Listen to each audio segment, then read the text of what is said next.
ଆଲୋ ଏତେ ସମୟ କଣ ଆଣୁଛୁ? ଚା ଥଣ୍ଡା ହବ ବା।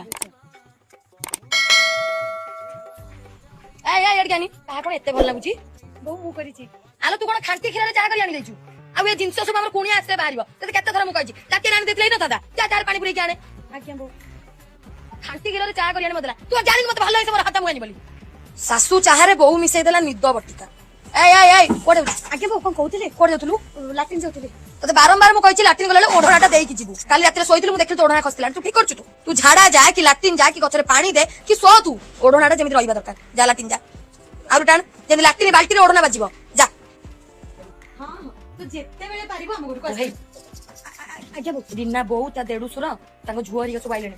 ଏସି ବନ୍ଦ କରି ରିମୋଟ ନୁଚା। ବିସ୍କୁଟ ମିଶ୍ଚର ନେଇ ଗଡରେଜ ତାଲା ପକା। ଗୋଟା ଟୋକା ତାଙ୍କୁ ଆଉଛି ତାଙ୍କ ଭିତରେ। ତାକୁ ବେଶୀ ପାଉରୁଟି ଦବୁନି ହେଲା। ଆଜିକାଲିକା ଟୋକା କଥା ଜାଣିଥିବୁ।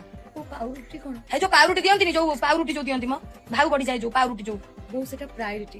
କଣ ପ୍ରାୟୋରିଟି। ହଁ ସେଇଟା ଦବୁନି। ଆଲୋ ତୁ ମଡୁଛୁ କାମ ଚୁମୁଡୁଛୁ ବେଶୀ। ଆଲୋ ତୁ ମଡୁଛୁ ଆଡୁ ହଲୁଛୁ କଣ ବା? ବୋଉ ମୁଁ ଟିକେ ଆମ ଗାଁକୁ ଯାଇଥାନ୍ତି। ଯାଉନୁ? ବୋଉ କିଛି ପଇସା ହଁ ଦଉଛି ଏତେ ବାଟ ଯିବୁ ଆଉ 40 ଟଙ୍କା ଦା ମୁଁ କହୁଛୁ। ତ ବୁଢା ବାପାର ତ ଦାନ୍ତ ନାହିଁ। 10 ଟଙ୍କିଆ ଦିଟା ଛେନା କେକ୍ ନେଇଗଲୁ 20 ଟଙ୍କା ଗଲା। ଆଉ ସମୁଦ୍ରୀଙ୍କ ପାଇଁ ସାଧା ପାନରୁ 10 ଟଙ୍କା ଶାଶୁ ଦେଇଛନ୍ତି କହିବୁ।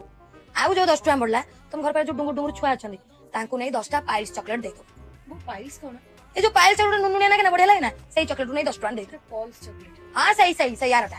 ଆରେ ବାପା ଫୋନ କରିଥିଲେ ଗମା ପୂର୍ଣ୍ଣିମା ଭାର ପଠେଇବେ କହୁଥିଲେ ତ। ନାଇଁ ସେ ବେପାର ଜମା କରୁନି। ଅନେଇଲୁ ମୋ ଡାଇବେଟିସ ଖାଇବା ପରଟା ବଢିକିନା ଅଛି। ଭାର ଫାର ସେ ବେପାର ପୁଣି ବଣ୍ଟା ବଣ୍ଟି ଦୁନିଆ ନାଟ। ତ ବାପା କହିବୁ 10,000 ଟଙ୍କା ପଠେଇଦବ। ତୁ ଟିକେ ଅନେଇଲୁ ଛୁଞ୍ଚି ଟିକେ ପୁରେଇ ଦେନି। ଛୁଞ୍ଚି କଣ ପୁରେଇ? ଆଲୋ ତୁ ଜାଣିନୁ ମୋ ଦେଢୁଶୁର ନା ସୁତେଶ୍ଵର ମୁଁ ଧରିବିନି ସୂତା ବୋଲି ଧରି ତ ସାଇଲେଣି ଗୋବର ପାଣି ପିବି ଆଉ ଛୁଞ୍ଚି ପୁରେଇ ଦେ।